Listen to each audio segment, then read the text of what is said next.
함께 자리에 일어나셔서요. 하나님 말씀 누가복음 19장 1절에서 10절 말씀을 저희들이 함께 한 절씩 교독을 하겠습니다.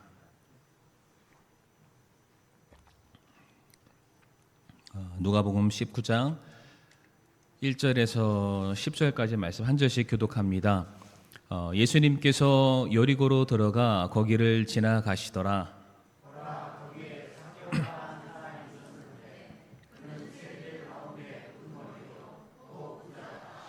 그가 예수님께서 어떤 분이신지 보고자 하되 키가 작음으로 밀려들은 무리로 인해 볼 수가 없어서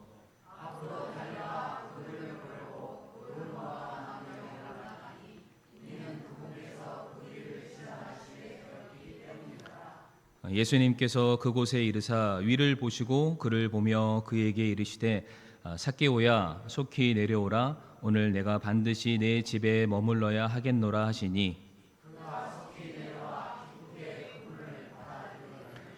그들이 그것을 보고 모두 수군거리며 이르되 그가 죄인인 사람의 손님이 되려고 들어갔도다 하더라.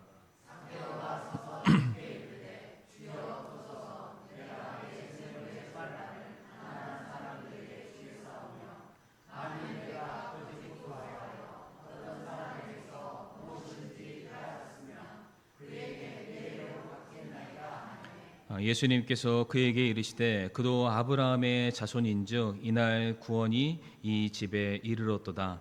사람의 아들은 잃어버린 것을 찾아 구원하러 왔느니라 하시니라. 아멘. 사랑과 은혜가 풍성하신 아버지 하나님, 참 저희들이 더욱더 예수님을 닮아가기를 원합니다. 예수 그리스도를 내 마음의 구주로 영접하였으니 모든 것이 주 안에서 새롭게 되었다라고 말씀하신 것처럼 우리들의 삶이 이전과 동일한 삶이 아니라 변화되어 예수님을 닮아가는 복된 삶이 되게 하여 주시옵소서. 예수님의 이름으로 기도를 드리옵니다. 아멘.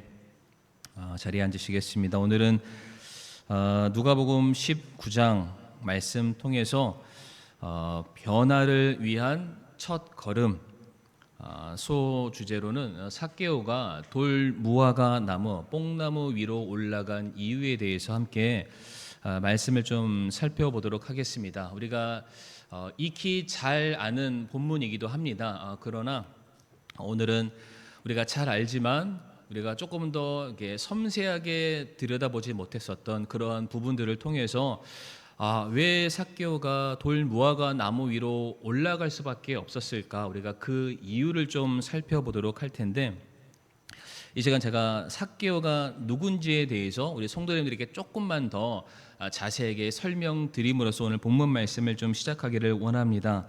오늘 본문 2절과 3절 말씀을 띄워주시면 삭개오에 대한 여러 가지 정보를 저희가 얻을 수 있습니다.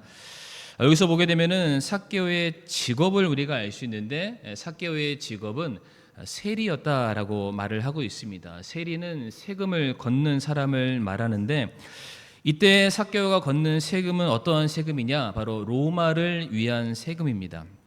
당시 로마가 이스라엘을 지배 통치하고 있었기 때문에 그들에게 소위 말하는 상납해야 될 세금을 걷게 되었는데 로마와 관련된 역사 기록을 보게 되니까 당시 로마가 점령한 나라들에게 부과했었던 세금의 목록이 있습니다. 화면에는 나와 있지 않고요.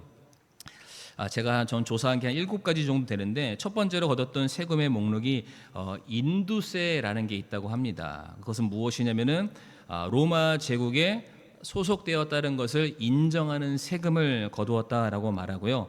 그 다음에는 토지세입니다. 이제 농사를 하는 사람들이 그들이 예를 들어서 이제 씨를 뿌리고 이제 재배를 해서 얻게 되는 수익의 일부분을 또다시 나라에 바치는 그런 토지세를 내었다고 하고요. 또 관세도 냈다고 합니다. 상업을 하는 사람들, 무역업을 하는 사람들이 나라의 국경을 오고 갈 때마다 냈었던 세금을 거두기도 했고요. 또 시장세를 냈다고 합니다. 그러니까 상인들이 무엇인가 활동을 하게 되면은 그들에게 발생한 수익에 대한 일부분을 또다시 나라 로마에게 세금을 바쳤다라고 되어 있고요. 특별세라는 게 있는데 특별세는 무엇이냐면은 당시 로마가 어떠한 중요한 사업이죠. 건축을 하거나 길을 내거나 혹은 다른 나라를 지배 정복하기 위해서 전쟁을 앞두고 있을 때 그 부족한 자금을 조달하기 위해서 특별세를 거두기도 했었고요.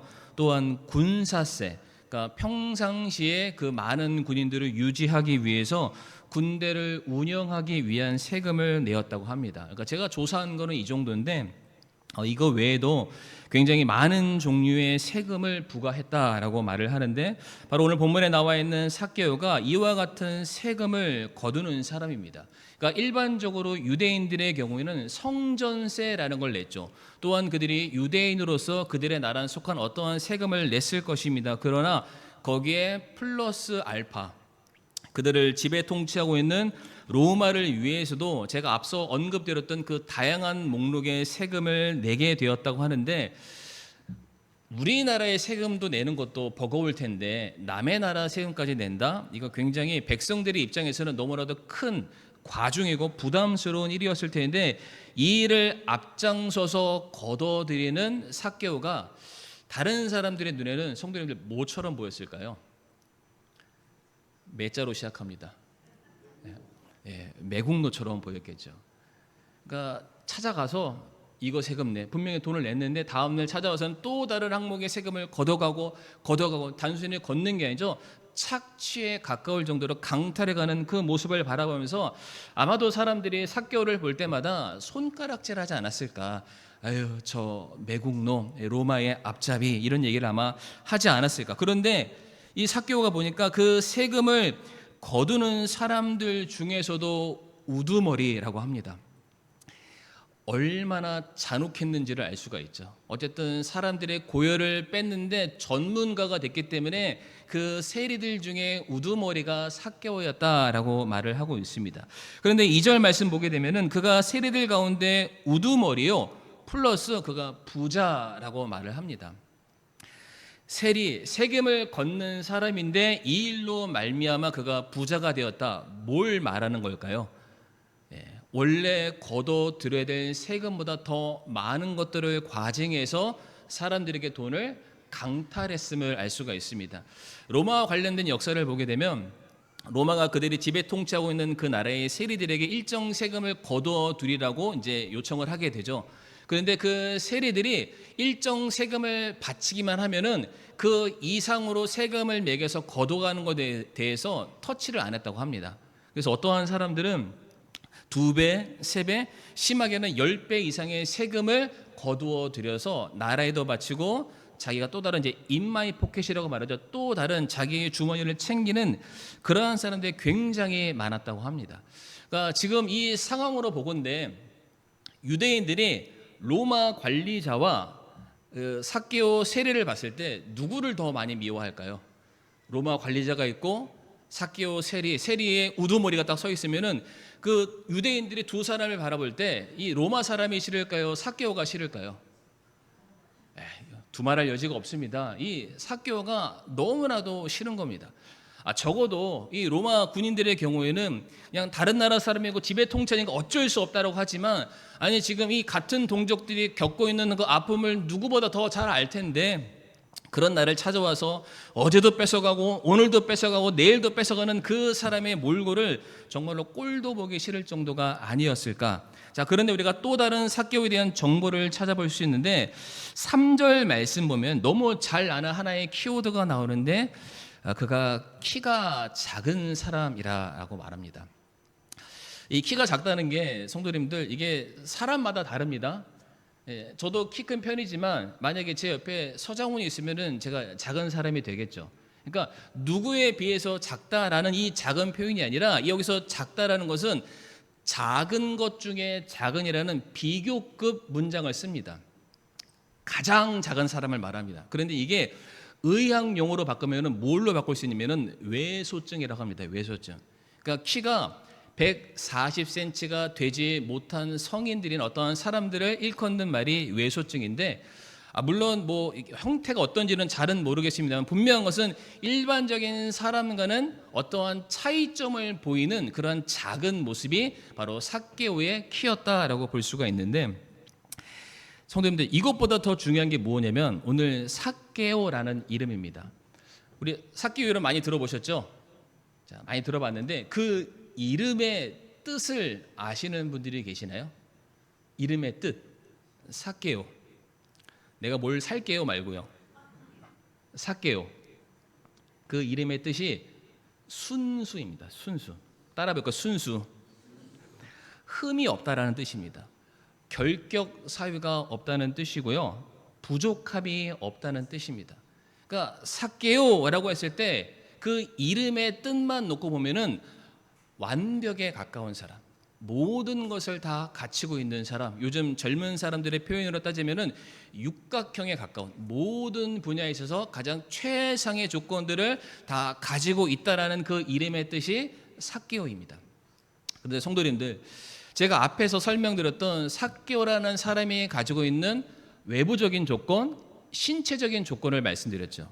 그러니까 이미 그는 순수하다, 흠이 없다, 결함이 없다라는 이름으로 불리고 있지만 그의 신체는 다른 사람과 비해서 무엇인가 부족함을 가지고 있는 사람입니다. 그리고 그가 순수하다, 완벽하다, 완전한 사람이다 라고 불림을 받지만 그의 직업상 그를 만나는 모든 사람들은 삭개오를 볼 때마다 저처럼 뭘 하죠? 손가락질 하는 거예요. 저 매국노, 저 매국노. 다시 말해서 삭개오는 그의 삶이 온통 누군가에게 있어서 놀림거리고 조롱이고 비난의 대상으로 그가 살아갈 수밖에 없었다라는 겁니다. 그래서 오늘 보면 3절 말씀 보시게 되면 그 후반절에 뭐라고 되어 있나요? 그가 키가 작음으로 밀려드는 무리로 인해서 볼 수 없었다. 예수님을 볼 수 없었다라고는 되어 있습니다. 그러나 성도님들, 단순히 그가 키가 작기 때문에 예수님을 못 봤다라고만 해석하기에는 무엇인가 부족한 게 뭐냐면 당시에 삭개오는 세리의 장이었습니다. 권력을 가진 사람이, 힘을 가지고 있어요. 비록 그는 작다 할지라도 그가 로마의 권세의 힘을 가지고 얼마든지 그 주변을 통제하고 그가 앞서서 나갈 수 있는 그런 사람입니다. 그러한 힘을 가지고 있는 사람이었고, 만약 권력의 힘이 부족하다면 자기 돈으로서 그 자리와 그 명성을 사서라도 얼마든지 앞에 서 있을 수 있는 사람이죠. 그럼에도 불구하고 수많은 군중들로 인해서 그가 못 봤다는 얘기는 뭐냐면은 그 사람들에게 무시와 천대의 대상이었다라는 겁니다.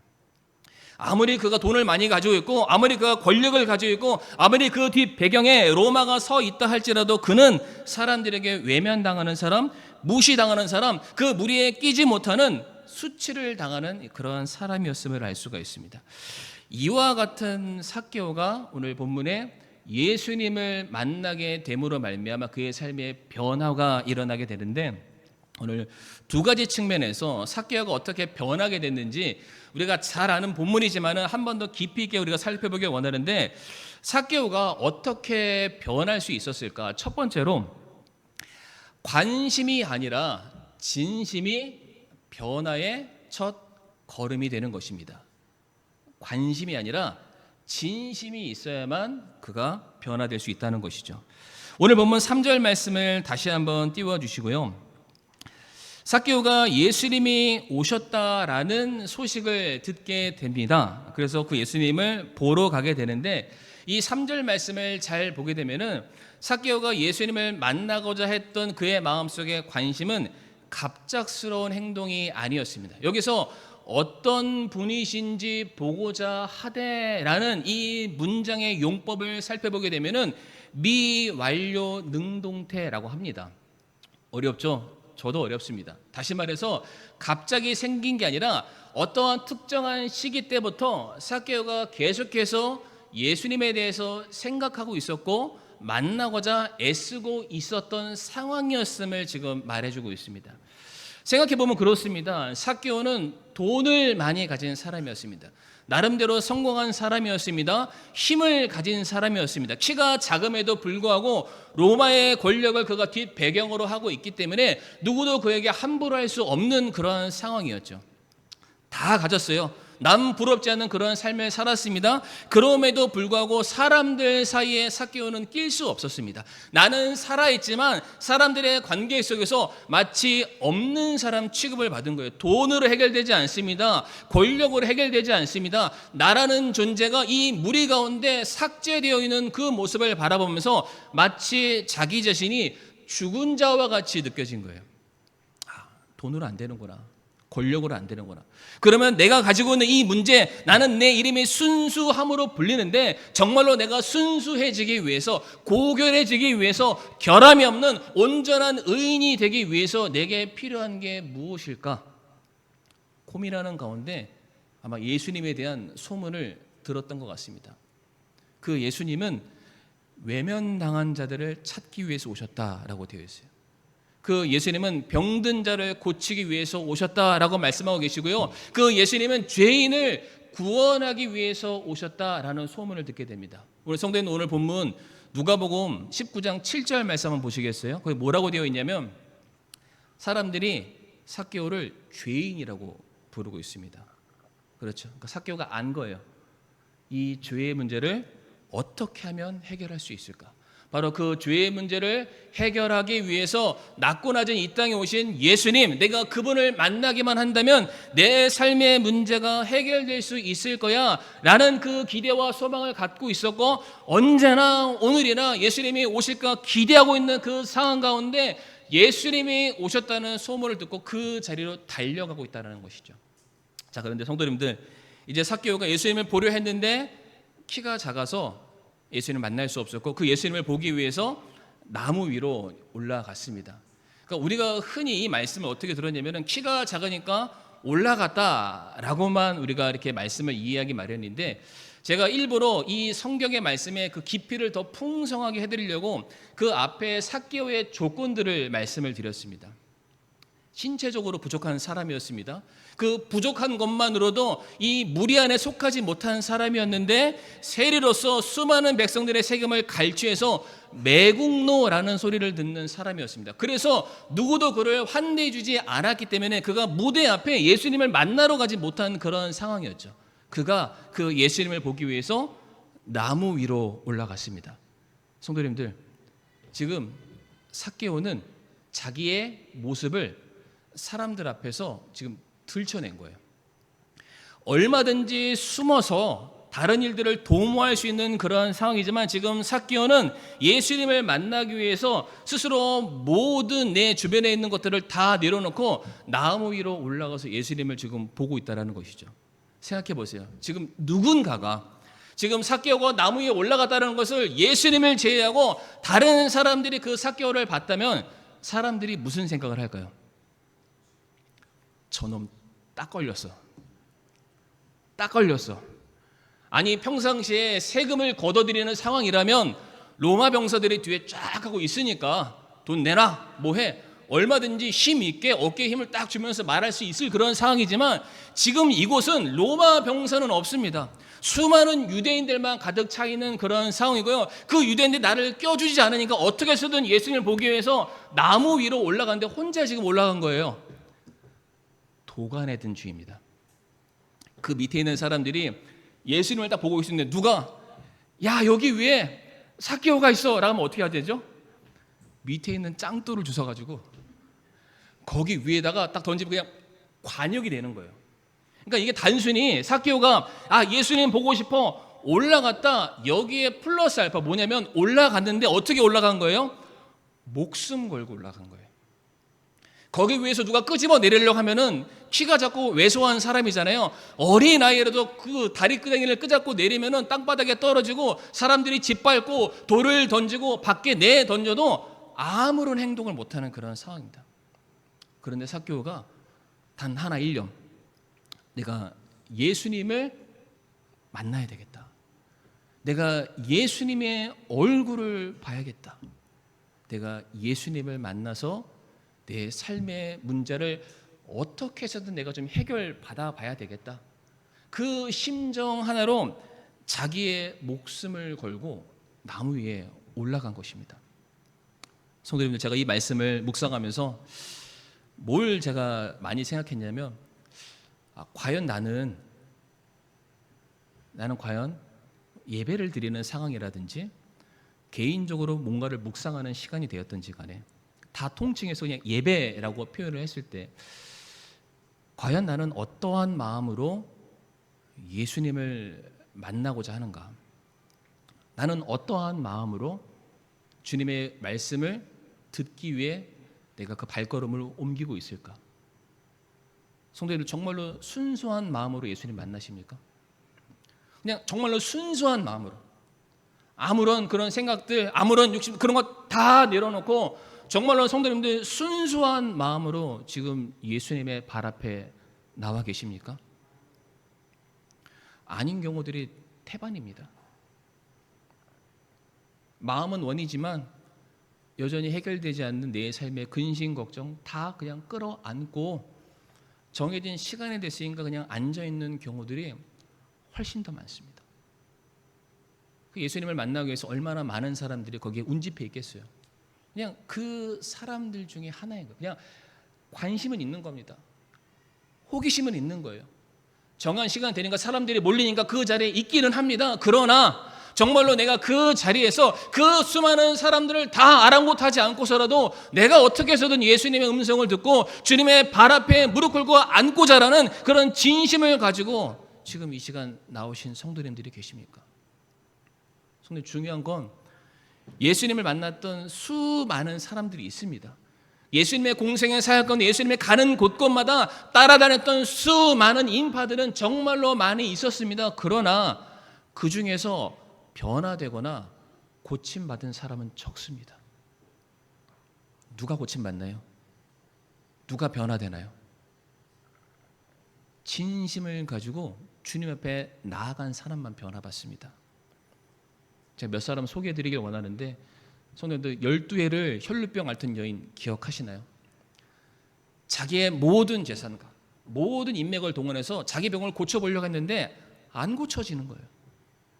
죽을 날만 기다리는 거죠. 그 여인의 몸에서 하루도 끊이지 않고 피가 계속해서 흐르니까 사람들이 그 여인을 부정하다라고 말해서 그 무리와 가족 가운데 끼워주지도 않았습니다. 그런데 어느 날 그녀가 살고 있는 그 동네에 예수님이 오신다는 소문이 들린 거예요.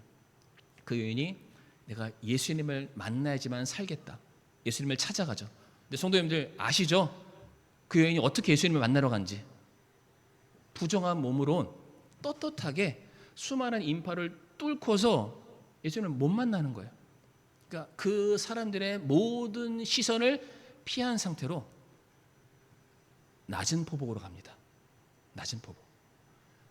제가 군대에서 500m를 기어본 적이 있습니다. 포복으로. 훈련과 상관없이. 요즘 군대는 너무 좋아져서 이런 일은 없겠지만 저 때는 말 안 듣고 그러니까 뭐 눈에 좀 벗어나면은 기어갑니다. 제가 1부 예배 때는 장황하게 설명드렸는데 군종병 되겠다고 그렇게 얘기를 했다가 고참들의 눈에 벗어나서 500m를 근무지까지 기어가래요. 어떻게 된지 아시죠? 여기 팔꿈치, 여기 정강이 뭐 온 몸이 더러지는 것은 물론이고 그냥 피 범벅이 됩니다. 근데 그냥 갔어요. 뭐 가라니까 가야 되겠죠. 지금 이 여인이 생각해보세요. 성도님들, 예수님이 한번 다니면 오병이어 사건 때 몇 명의 사람들이 떡과 물고기를 먹었습니까? 2만여 명의 사람들, 더 넘잖아요. 그 무리를 한데 한번 쌓아보세요. 얼마나 될까?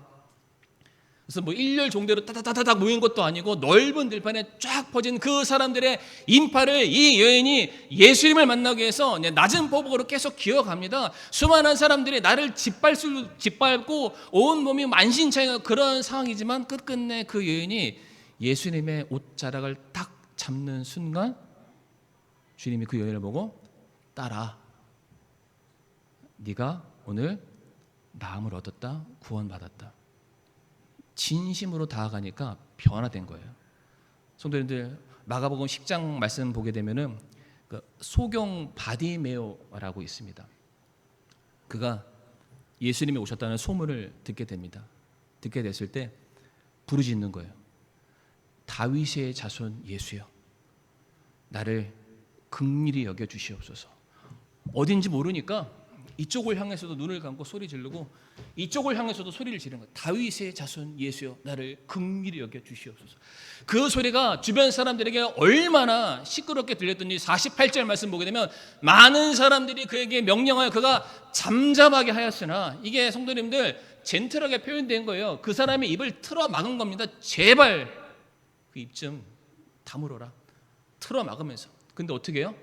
그가 더욱 크게 소리를 지르며, 이 뜻이요 비명을 지르다입니다. 비명을. 주님,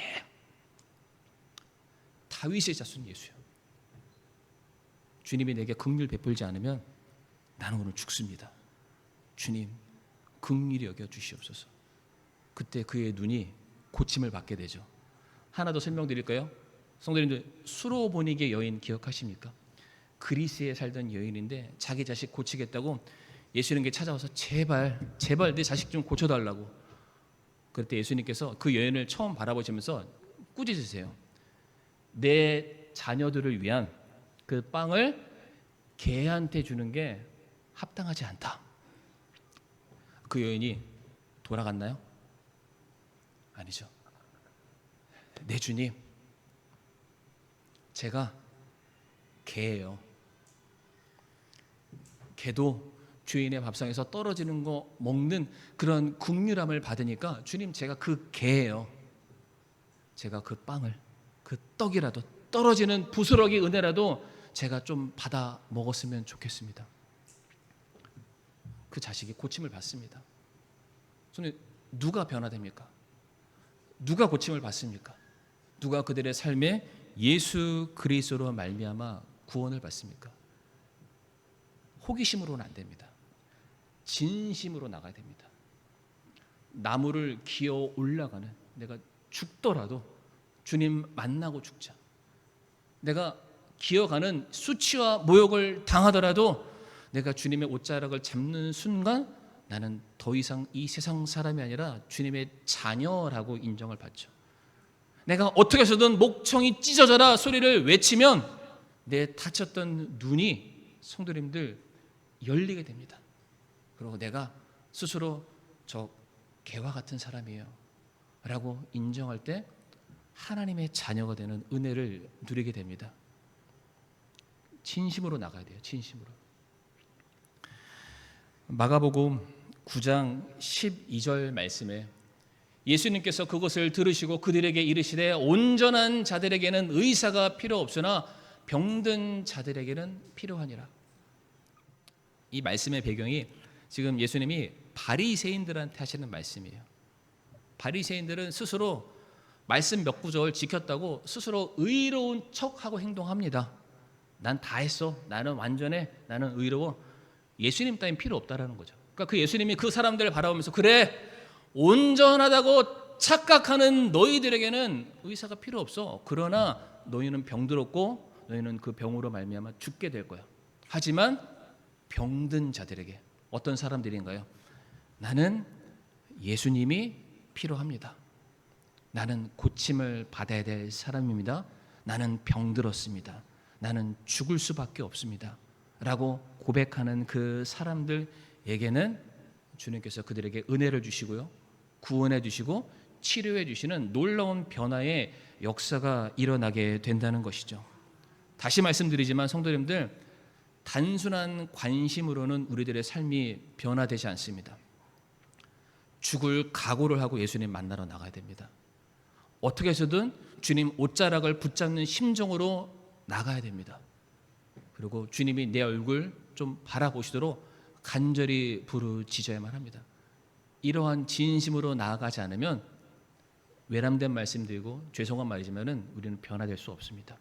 그냥 똑같은 삶을 살아가는 거고, 그냥 이 모습이 내게 합당하다는 착각 가운데 살아가다가 슬피 울며 일을 가는 그런 날들이 오게 될지도 모릅니다. 두 번째로, 우리가 변화되기 위해서 우리에게 필요한 것은 무엇이냐면은 차선이 아니라 우선이어야 됩니다. 차선이 아니라 우선이 우리들의 삶을 변화시키게 된다는 것이죠. 오늘 본문 5절과 6절 말씀 보게 되면은 이제 예수님께서 그 나무 위에 있는 삭개오를 바라보시게 됩니다. 삭개오의 간절한 그의 진심이 주님의 마음에 와 닿게 되어서 주님이 삭개오를 보게 되었고요. 그에게 말씀하시죠. 삭개오야, 내려와라. 그런데 이 삭개오의 진심은 단순히 주님을 만나는 것으로 끝나지 않고 주님이 그를 내려오라고 말씀하셨고 직접 대면하게 됐고 그 대면이 그 자리에서 끝난 것이 아니라 이제는 그의 집까지 초청받는 그 일들로 이어지게 됩니다. 삭개오는 단순히 주님을 어떻게 해서든 그분의 얼굴을 뵙고 그분의 음성을 듣는 것을 소원했는데 그 진심을 가지고 나아가는 자들에게 주님께서 플러스 알파의 은혜를 더해 주시더라. 히브리서 11장 6절 말씀 같이 한번 읽어보실까요? 시작. 그러나 믿음이 없이는 하나님을 기쁘게 하지 못하나니 그분께 가는 자는 반드시 그분께서 계시는 것과 그분께서 부지런히 자신을 찾는 자들에게 보상해 주시는 분이심을 믿어야 하느니라. 아멘.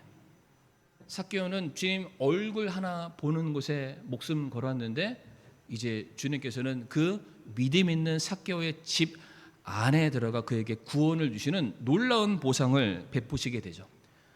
이때 주님께서 내가 너희 집에 가겠다라고 말씀하시니까 삭개오가 주님의 말씀보다 더 한 걸음 나아가서 그가 놀라운 신앙의 결단을 내리게 되죠.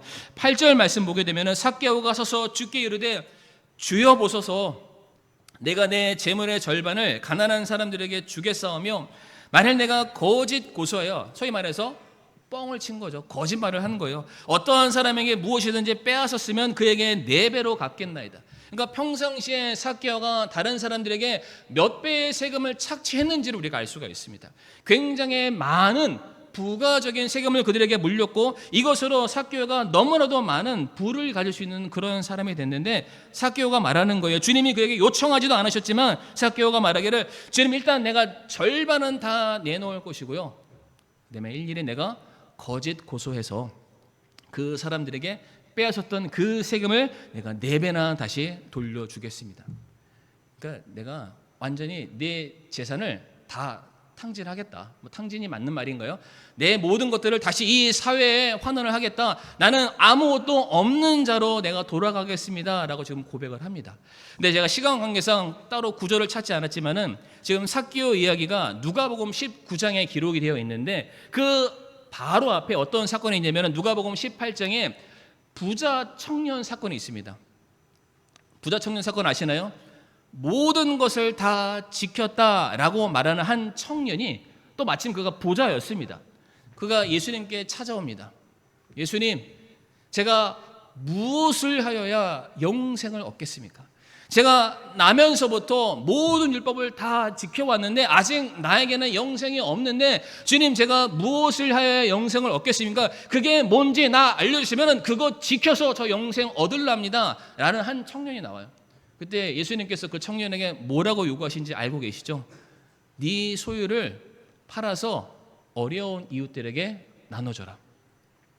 근데 어떻게 됩니까? 그대로 합니까? 아니죠. 성경 여러 군데 나와 있는데 그가 근심하며 돌아갔다라고 말합니다. 여기서 우리가 그 청년의 중심을 살펴볼 수 있는 것은 무엇이냐면 그는 영생을 얻길 원했는데 어떤 영생? 내가 오래도록 살아서 내가 가지고 있는 이 재산을 영원토록 쓰고 싶은 그러한 영생을 그가 바랬던 거예요. 그의 삶에 내가 죄인임을 인정하고 예수 그리스도를 내 마음의 구주로 영접함으로 말미암아 그분의 제자가 되고 그분의 자녀가 되어서 영원 무궁토록 주님을 찬양하고 예배하는 그러한 영생이 아니라 이 땅에서 호의호식하는 그러한 영생을 누리고 싶었는데 주님께서 그것을 포기하라고 말하니까 나 포기 못해요 하고 돌아간 거예요. 근데 이 사건이 끝나고 그 바로 다음 사건이 삭개오 사건입니다. 근데 삭개오는 어떻게 해요? 주님, 제 모든 재산을 포기하겠습니다. 그러니까 예수님 하나 받아들이는 걸로 자기가 가지고 있는 모든 것들을 다 포기하겠대요. 그러니까 지금 어떠한 사람은 자기가 가지고 있는 것을 포기하지 못함으로 영생을 못 얻었는데 어떠한 사람은 내 모든 것을 다 포기해서라도 영생을 얻겠다라고 말하는 사람이 등장했다는 것이죠. 그때 예수님께서 삭개오에게 네가 오늘 너도 아브라함의 자손이고 구원받았다. 그래서 그 유명한 말씀, 인자 사람의 아들은 잃어버린 것을 찾기 위해서 왔다라는 그 놀라운 메시지를 주시게 되죠. 저도 이 말씀을 보면서 또 다시 또 하나를 생각해 보게 됐는데, 과연 나는 예수님을 통해서 무엇을 얻고자 할까? 성도님들, 예수님 통해서 뭐 얻고 싶으신가요? 뭐 얻으려고 오셨어요? 식사로 오신 것 같지는 않은데 뭐 얻으시려고 오셨습니까? 뭐 받으시려고 오셨어요? 아니, 궁금해요. 궁금해서 여쭤보는 거예요. 저 보려고 오시진 않았잖아요. 뭐 매주 저 보니까 뭐 저 말고 하나님께서 저라는 도구를 통해서 성도님에게 주시는 어떤 메시지를 듣고 그 메시지를 통해서 무엇인가를 얻고 무엇인가를 발견하고 무엇인가를 깨닫기 위해서 이 자리에 오셨을 텐데, 그게 과연 뭔가요? 뭐 얻으러 오셨어요? 너무 궁금하네요. 다 한번 여쭤보고 싶은 거예요. 요한복음 6장 26절 말씀 보게 되면 예수님 이렇게 말씀하십니다. 예수님께서 그들에게 대답하여 이르시되 진실로 진실로 내가 너희에게 이르노니 너희가 나를 찾는 것은 너희가 기적들을 보았기 때문이 아니요 빵을 먹고 배불렀기 때문이다. 성도님들, 이게 현실입니다. 이게 현실이에요. 지금 예수님 주변에 있는 수많은 인파들이 예수님을 저항하던 사람들인가요? 예수님을 욕하고 예수님을 고소고발하는 그런 사람이 아닙니다. 이 수많은 사람들은 예수님을 따르면서 다윗의 자손 예수여 종려나무 가지를 흔들고 자기의 겉옷을 땅에 뿌려가지고 주님 밟고 지나가세요 라고 주님을 환대했던 수많은 사람들입니다. 예수님을 인정하는 사람들이라고요. 그런데 주님이 말씀하시는 거예요. 너희가 나를 따르는 건 다른 거 하나도 없어.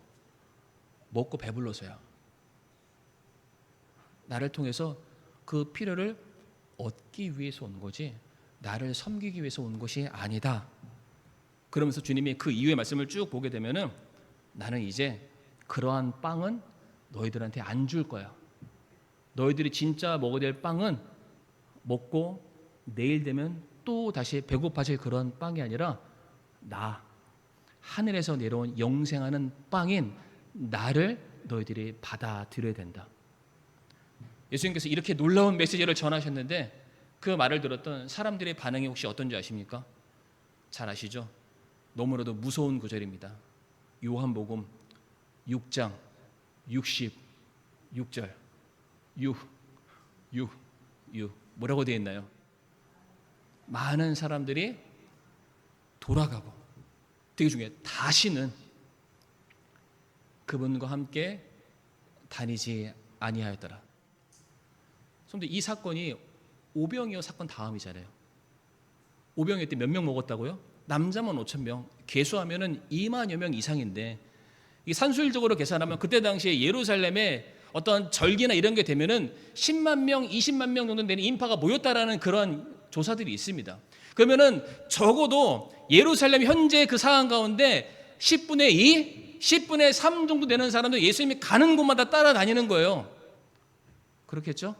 그런데 이 사건 이후로 그 많은 사람들이 예수님을 다시는 따르지 않았대요. 너무 안타깝지 않습니까? 그러니까 너무 많은 사람들이 내가 신앙생활하고 예수님 믿는 것을 무엇으로 생각하냐면은 내가 이 땅에서 잘 되는 거, 성공하는 거, 내 삶에 문제가 생기지 않는 거, 내가 기도하는 거 그때 제깍 응답해 주시는 거, 이런 거를 내 믿음으로 생각하고 착각하는 사람들이 너무나도 많다는 것입니다. 그렇게 신앙생활을 한다라는 거예요. 그러니까 그것이 채워지지 않으니까 내 삶에 예수님이 필요가 없는 거예요.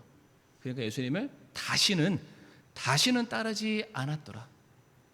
얼마나 많은 사람들이 그렇게 신앙생활하고 있습니까? 그래서 수많은 사람들이 막 돌아가는 모습을 보고 예수님이 말씀하시죠. 제자들에게 너희도 가렸느냐? 그때 베드로의 위대한 고백이 있습니다. 요한복음 6장 68절 말씀 같이 한번 읽어보실까요? 시작. 주여 영원한 생명의 말씀들이 주께 있사온데 우리가 누구에게로 가리이까? 아멘. 베드로가 말하기를 예수님에게는 성공은 없습니다. 예수님에게는 내 인생 잘 되는 건 없습니다. 그러나 예수님에게는 생명이 있습니다 라고 고백하는 거예요. 우리가 다 그런 얘기 하잖아요. 다 가져봤는데, 다 누려봤는데 결국 뭐가 최고다? 건강이 최고다. 예를 들어서 다 가져봤는데 결국 우리들의 인생이 우리가 기대하지 못하고 스스로 보장하지 못하고 우리가 당장 죽는다면은 우리가 갖고 있는 것이 대체 성도님들 무슨 소용이 있겠습니까? 무슨 소용이 있겠어요? 그러니까 우리가 예수님을 만나서 정말로 우리들의 삶에 필요한 것을 채워야 되는데 수많은 사람들이 그 핵심과 본질을 잊어버리고 다른 것들, 부수적인 것들만 주님을 통해서 얻어내려고 주님을 따라가다가 안 채워지니까 실망해서 떠나가는 사람들이 너무 많다는 겁니다. 오늘 본문의 삭개오가 그 핵심을 붙들었습니다. 핵심을. 주님, 이런 권력 필요 없고 재산 필요 없습니다. 내게 필요한 거 오직 예수님 한 분뿐이십니다. 그러니까 예수님을 삭개오는 그의 삶의 차선이 아니었어요. 누가복음 18장에서는 예수님을 그 뒤로 내몬 사람이 있었는데 이 19장에서 삭개오는 예수님을 그의 삶의 최우선순위로 모셔드리게 되죠. 그래서 오늘 누가복음 19장 10절 말씀에 사람의 아들은 잃어버린 것을 찾아 구원하러 왔다. 이 땅에 살고 있는 모든 사람들의 성도는 무엇을 잃어버렸습니까? 생명을 잃어버렸습니다. 생명을. 근데 그 잃어버리는 생명을 찾아주시기 위해서 예수님이 오셨다. 죄의 싹은 사망이요 하나님의 은사는 그리스도 예수 안에 있는 영생이라. 하나님 은사가 하나님이 제일 잘하시는 거라는 거예요. 하나님이 제일 잘하시는 게 뭐라고요? 그리스도를 통해서 우리에게 주시는 생명이다라고 말씀하십니다. 그러니까 예수 믿어서 우리가 구원받아 하나님의 자녀 되는 거, 영원한 생명을 얻게 되는 거, 이것보다 더 중요한 것이 없다라는 것이죠. 오늘 그것을 삭개오가 붙들었습니다. 그랬더니 그의 삶이 변화됐습니다. 더 중요한 가치를 따라가게 되었을 때에 그의 삶이 정말로 그가 고백했던 그의 이름의 뜻대로 순수한 자, 예수 안에서 완벽한 자, 예수 안에서 흠이 없는 자, 예수 안에서 온전한 의인으로 그의 삶이 바뀌게 되었다라는 것이죠. 이제 말씀을 마무리하겠습니다. 성도님들, 혹시 호기심과 관심으로 이 자리에 오셨습니까? 아니면 진심으로 나오셨습니까? 진짜 진심으로 주님 말씀 들으실 준비가 되어 있으시나요? 나무 위에 오르고 500m를 기어가고 목이 찢어져라 주여 나를 좀 돌아봐 주시옵소서라고 그렇게 부르짖을 진심으로 주님 만나실 준비가 되셨나요? 이 정도로는 일단은 안 됩니다. 이 정도 패기로는 힘듭니다. 그 바디메오처럼 주여, 남들이 뭐라 하는 거 제발 신경 쓰지 마시고요. 어차피 우리가 마지막 순간에 주님 만날 때는 나와 주님 1대1로 만나게 되는데 그때 주님이 야, 너 진심이었어? 아닌 것 같은데? 얼마나 허망하겠어요. 나는 진심이었는데 주님이 한 번도 내 마음을 내가 헤아릴 수 없었다라고 말한다면 얼마나 마음이 속상하시겠습니까? 그리고 우리가 그토록 주님을 찾아왔는데 성도님, 혹시 정말로 예수님이 가장 우선순위입니까? 아니면 차선에 있습니까? 우리도 세상에 살면서 가장 좋은 것을, 더 중요한 것이 무엇인지를 고민하고 선택합니다. 예수님보다 더 중요한 건 없습니다. 아멘이시죠? 예수님보다 더 중요한 건 없습니다. 예수님으로 말미암아 우리가 얻게 될 생명보다 더 가치 있는 것은 우리에게 없습니다. 그것을 붙들기 위해서 모든 것들을 다 기꺼이 내려놓으실 수 있는 저 우리 사랑하는 성도님들이 되시기를 간절히 바라겠습니다.